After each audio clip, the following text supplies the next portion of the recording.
So Gabby, Randy, and I are arguing for the second debate topic, and we are arguing that universities should mandate sexual education classes for first-year college students.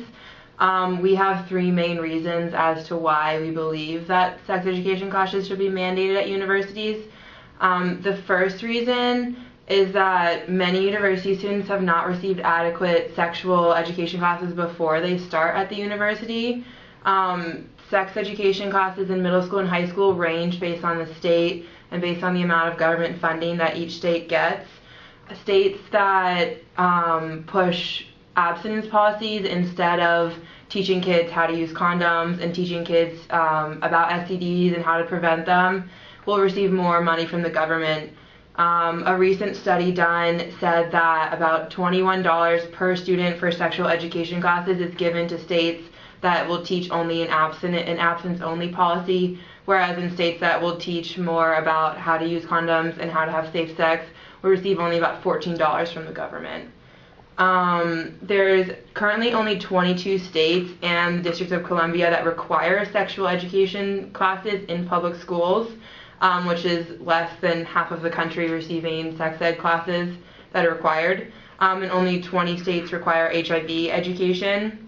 A new health reform bill that was passed in 2012 gave $50 million a year to different states for the sex education classes, but that new bill that was just passed through Obama only gave money, once again, to two states that teach abstinence-only policies. We argue that there are different macro and micro level influences that teenagers face in their decisions to have sex and do drugs. So in macro level influences, like individual influences, your influences that some of your friends will teach, some of your friends will have with you, whereas macro level influences is like the media's role in sexualizing youth and making drugs seem like a cool thing for kids to do, and the fact that in the 21st century, you know, the economy has changed a lot. Things that used to be cool, which was probably doing well in school, have changed to walking around on the street at night and wearing revealing clothing. And those macro level influences have changed the way that teenagers perceive sex and drugs. And for that reason, we think that universities need to teach sex ed classes to all their kids before they start going to school there. Another reason we think that sex education classes is necessary is that not all teachers are required to teach all aspects of sex education classes.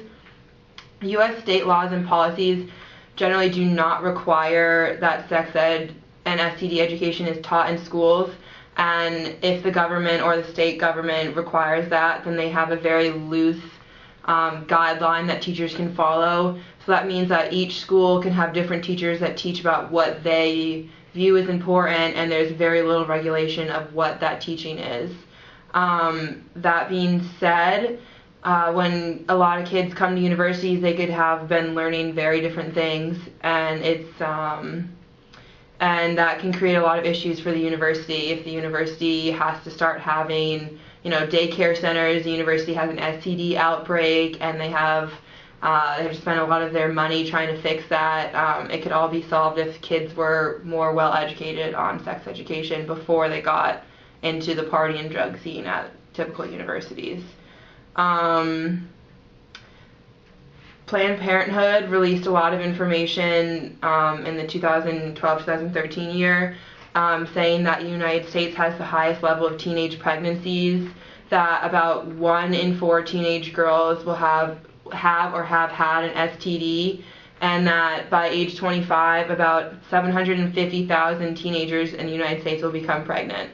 So this issue is just growing each and every year. You can see throughout the years from Planned Parenthood that it just keeps getting higher and higher, and the numbers are increasing. And a way to target or to fix this problem is to have every university have the same requirements, the same sex education classes, and the same level of focus that they have for that for freshman students in their first year at college. Okay, so another aspect of our topic and our argument is drugs and alcohol. So during the college years, young adults usually begin to engage in the use of drugs and alcohol, and they're more likely to experiment with drugs and alcohol and consume greater amounts of alcohol. And these influences, coupled with the fact that young adults do not see risks as clearly as adults, often leads university students to engage in very risky behavior, such as having sex without condoms, sex with multiple partners, etc. We know that young adults don't see risks as clearly because there have been many studies about how the prefrontal cortex in the brain doesn't fully develop until mid-20s.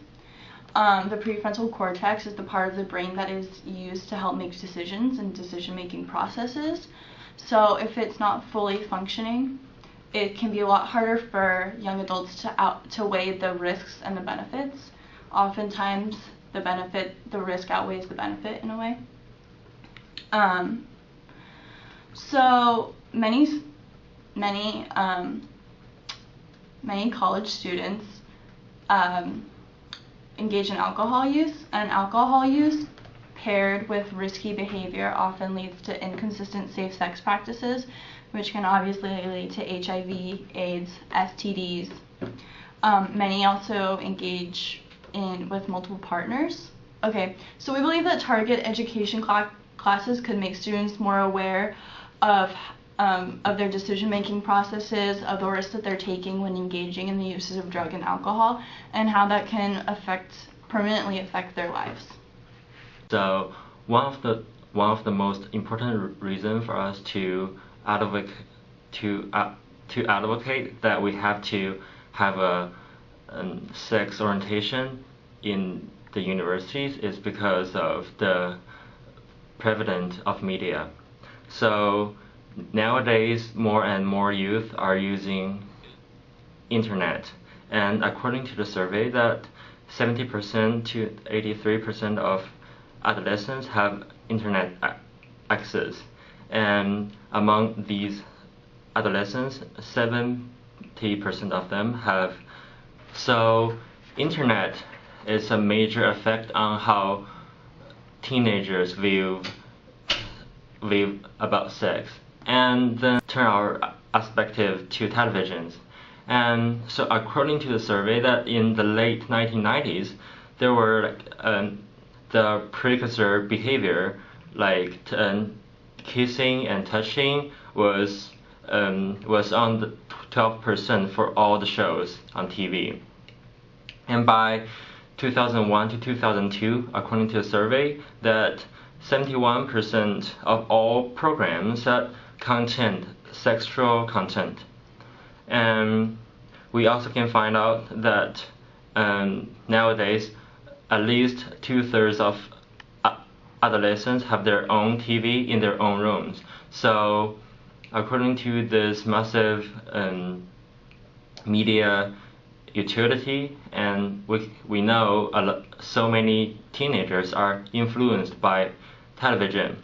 And so according to my own personal experience, I have watched the Game of Thrones, which is a very popular drama right now.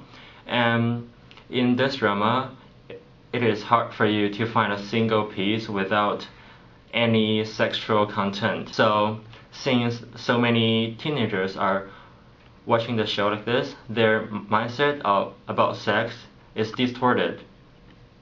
And that's so right now I just want to talk about how media misleaded teenagers to learn about sex. When things about sex are shown on the media, that all the people are think is fun, is carefree, is just a common activity, but in fact it's a very serious thing, and everyone has to concern about this, and they have to be very cautious. However, in the media, they don't tell you about this. Therefore, teenagers really can't learn anything scientifically about sex in the media. And so they're supposed to have a sex education orientation before they enter or when they enter the university. Thanks.